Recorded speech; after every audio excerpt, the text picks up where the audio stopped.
Bismillahirrahmanirrahim. Assalamualaikum warahmatullahi taala wabarakatuh. Okey, insya-Allah minggu ni kita sambung CTU 211 dalam bab yang ketiga iaitu ciri dan matlamat sains dan teknologi dalam Islam. Sebelum itu, kalau ada recording yang lepas yang katalah tak clear ke, tak dengar sangat ke, boleh tinggalkan komen atau boleh message saya untuk saya perbaiki.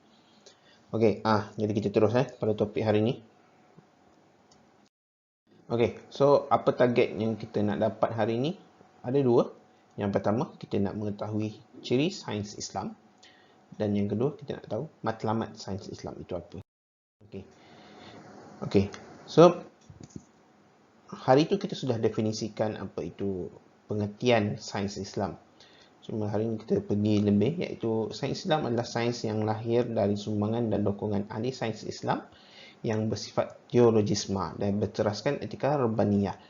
Maknanya, ini adalah hasil pendidikan saintis Muslim yang ada kesedaran agama dan bila dia buat kajian tu, dia sedar, okey, ini membuktikan kewujudan Tuhan, ini membuktikan kebesaran Allah SWT daripada kajian dia itu. Okey, so ciri sains Islam ada 4 yang kita nak bagikan, ada 4. Yang pertama, ia bersifat saintifik. Yang kedua, ada elemen keagamaan. Yang ketiga, universal. Dan yang keempat, sepadu. Perbezaan antara sains Islam dan konvensional lah. Biasanya yang kedua ni lah, elemen keagamaan itu dalam prinsip sains biasa bersifat sekular. Ada pemisahan antara agama dan sains. Cuma dalam sains Islam kita menyerapkan elemen rabbaniyah, elemen tauhid, elemen ketuhanan dalam kita membuat dalam sains itu sendiri. Kita akan bincang lebih mendalam untuk setiap satu. Okey, yang pertama bersifat keagamaan. Sains dan teknologi dalam Islam itu bersifat keagamaan. Ada prinsip tauhid. Okey. Maknanya setiap kajian atau setiap dapatan yang hasil daripada pendidikan itu, at the end kita nak tunjukkan itu adalah satu bukti keesaan Allah, satu bukti kebesaran Allah SWT. Dia bersifat rabbani. Kita kaitkan, okey, kita tahu manusia tidak mampu melakukan benda ini. Benda ini pasti ada satu penciptanya. Even contoh penciptaan robot boleh berjalan, boleh bercakap. Okey, dari mana datang materialnya? Okey, materialnya itu sudah pasti diciptakan oleh ada penciptanya. So, kita kaitkan dengan rabbani di situ. Dan sains Islam juga, sains dan teknologi Islam juga bersifat integrasi ilmu. Maknanya kita bukan setakat ilmu duniawi, tapi kita juga mengkaitkannya dengan ilmu ukhrawi, ilmu akhirat. Okey. So, dalam sains dan teknologi Islam ini, Allah bersifat sebagai punca, iaitu the first cause untuk setiap kejadian dan fenomena alam. Maknanya kita nak cakap apa kejadian pun, apa penciptaan material pun, semuanya ada the first cause, ada sumbernya. Kita nak cakap contoh,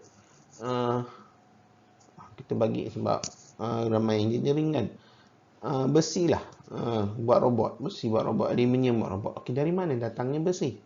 Dari mana datangnya aluminium? Dalam Al-Quran ada sebut anzalnal hadid. Tengoklah surah Al-Hadid balik, saya pun tak hafal. Maknanya diturunkan besi itu ke bumi. Okey, maknanya besi itu bukan lahir dari kerak bumi. Maknanya besi itu diturunkan ke bumi. Okey, diturunkan macam mana?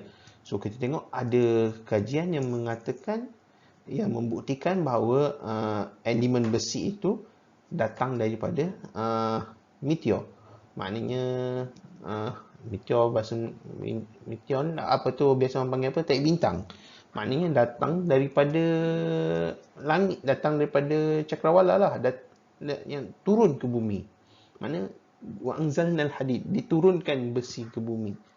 Itu satu bukti kejadian lah, satu bukti fenomena alam yang ada dalam Al-Quran.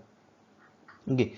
Jadi sains dan teknologi Islam ini merupakan satu alat untuk mencapai pengabdian diri kepada Allah SWT.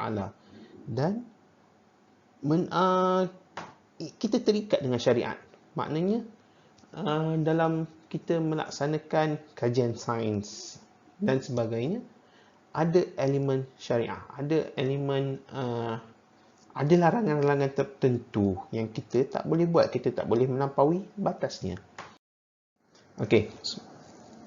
Dalam surah Ar-Ra'd, Allah SWT berfirman yang maksud bagi manusia ada malaikat yang selalu mengikutinya bergiliran di muka dan di belakangnya, mereka menjaganya atas perintah Allah SWT. Sesungguhnya Allah tidak merubah keadaan sesuatu kaum sehingga mereka merubah keadaan yang ada pada diri mereka sendiri. Okay, maknanya kalau kita dalam konteks manusia ni, kita nak satu penambahbaikan, kita nak satu kemudahan, kita perlu ubah sendiri. Maknanya segala apa untuk material untuk perubahan itu, material untuk penambahbaikan itu sudah tersedia. Tinggal saja macam mana kita sebagai manusia, kita sebagai khalifah yang turunkan di muka bumi ini untuk mengolahnya menjadi suatu pemudasyara, satu penambahbaikan. Sebagai contoh, besi dalam konteks biji besi tak nampak pun apa fungsinya. Tapi bila mana biji besi itu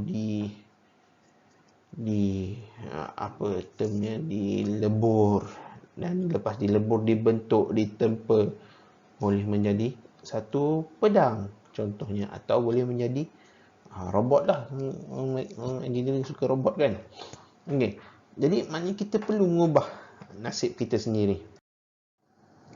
Okay. Dalam ayat lain dalam surah Ar-Rum, Allah berfirman, Allah dialah yang mengirim angin, lalu angin itu menggerakkan awan,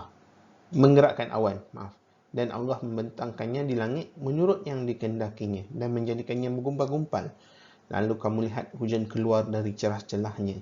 Maka apabila hujan itu turun mengenai hamba-hamba yang dikehendakinya, tiba-tiba mereka menjadi gembira. So, dalam ayat ini Allah beritahu Allah mengirimkan angin. Maknanya angin itu satu kejadian angin itu. Dan daripada angin itulah yang menggerakkan awan, dan awan itu berkumpul. Kita pun dulu selalu menyanyi kan, bila macam mana lagu kecil-kecil dulu, bila angin datang tolak awan jadi berat, hujan pun turun. Saya pun tak ingatlah lagu tu. Jadi maknanya lepas hujan turun kita jadi gembira. Maknanya awan itu dalam konteks personalnya sendiri tidak mampu menjadi apa-apa. Tapi bila datangnya angin yang menolak awan dan mengumpulkannya untuk menjadi satu awan yang berat, apa termnya adalah awan cumulus nimbus apa semua kan. Maknanya daripada situ barulah hujan itu boleh turun, hujan itu boleh terjadi. Dan kita biasalah bila ada hujan kita pun gembira kan. Macam sekarang saya pun seronok sikit lah sebab selalu hujan. Saya suka tanam pokok. Bila tanam pokok tu selalu hujan, hiduplah sikit pokok. Sebab sebelum ni panas je, macam struggle lah sikit pokok nak hidup. Okay.